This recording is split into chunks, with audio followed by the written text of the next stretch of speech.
Hi, I'm Michael VanGordon. I'm a student at LIU Brooklyn. I am a media arts student. I am a photographer, artist, muralist. Artistically, I would say I do digital art. I do a lot of like physical art. If anything like more physical, it would be spray painting or murals. Mainly portraits. Right now I'm doing a series called UnPhotogenic.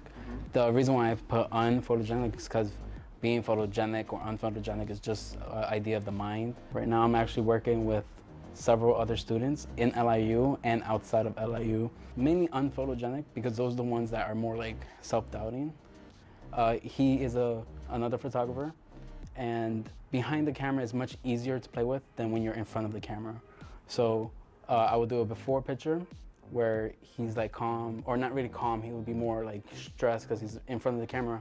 Then I'll make him do a bunch of poses and make them feel like more funny, getting used to the click sound of the camera. And then the one after would be like the ones he personally wanted to do. The whole idea of being photogenic, because it's like, it's just a state of mind. It's nothing like big. When it's something usually happens in the past that causes this to happen, whether it be bullying or just seeing your image, or you don't look like somebody else that looks like you, or you know, a bunch of things come into it. And I just want to help pull that idea out. Like, you are your own person. You know, the best person you can ever be is yourself. You know, nobody could be a better you than you. Those types of ideas that like basically like help you love yourself, because everybody wants to be somebody else, but they never want to be themselves. On the phone camera versus a camera, there's settings you cannot adjust on this one, like the aperture. They used to have it on my phone, but now I can't do it anymore. But this one you can, which can expose how much light you're bringing in. There's other settings on the phone, and not everybody knows how to even use those types of settings versus a camera. For people of color, what happens is that these types of cameras are meant for my skin complexion, where it's much easier. The light doesn't really is absorbed, versus like a darker skin tone where it's more bounced. And a lot of people don't like that shine, but that's the thing I love. That shine makes you more beautiful. So her name is Marianne. She wears a lot of makeup. She's a makeup artist.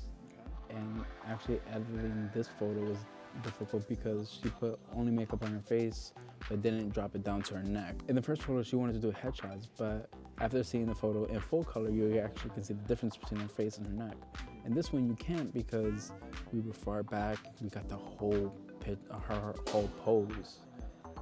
And after the shoot she was more happy to jump in the shoot, which in the beginning we were actually with her friend. And her friend was Amna. Amna was the one who was photogenic. She was more happy to be in a photo shoot.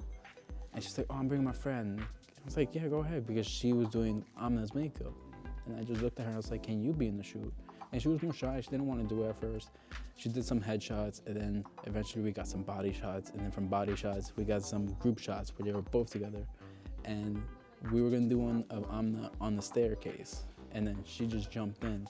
And there was one that we did Amna on the railing, and she was actually sitting on the stairs, and we were just gonna shoot Amna, but then we just like pushed back, me and Didi, my girlfriend, my assistant at the time, we pushed back and we see both of them. I'm like, this is even a better picture than just her, because she was giving off this this tension, where like Amna was this more like superior, and then she was like this subordinate, but then she looks like, it looks just like a fashion shoot. Yeah, I would say for this one, she was more of, at first, believed to be just wanting to be an assistant, but then after forcing her in and then convincing her and telling her like, your look, the way she looks, is more dominant. You look more of like a dominatrix type of girl. She was like, she was laughing because it was just like, this is outlandish. But then when showing her the photo, she was like, whoa, that really does look like something I can do. I look more of a model type. And I told her, like, it's nothing whether you look like a model or not, it's you, yourself. I feel like I've done something for them. I love when, my favorite thing though is when people use the photos I took of them and then make them like their profile, something that, you know, will attract people. I think it's just like understanding that the whole photo process of taking images is more on my behalf than yours. Yours, you can sit down and, you know, be stiff, but once I take that photo, it'll be on me to make you look amazing. They will understand that it's not ever their fault that they look weird. You can pose a lot of different ways, but it won't be your fault for, you know, this bad image. Because maybe it's the angle, maybe it's the coloring, maybe it's the lighting, maybe it's just the environment around you. Sometimes the best photos are more about what's happening in the background than what's happening right here. The unphotogenic, where you don't see it in models, you don't see it portrayed that way. And I want to change that whole image of like, yeah, now there is somebody who can show you that this is natural, this is fine. It looks amazing the way you have it. You don't have to change it up. The reason behind it really is because I just want to help them like love themselves, really. And I hate when like you don't love the way you look. And it's, as I said before, I live in Brooklyn where most of the people around me in East New York don't love the way they look. They have to be somebody else. And on social media, it is Visual Galaxy _. So, you know, Visual Galaxy _. And on social media, as on Facebook, you can search up my name, Michael VanGordon, and it should have the photo you took of me. And that'd be the best way to contact me, especially. And thank you.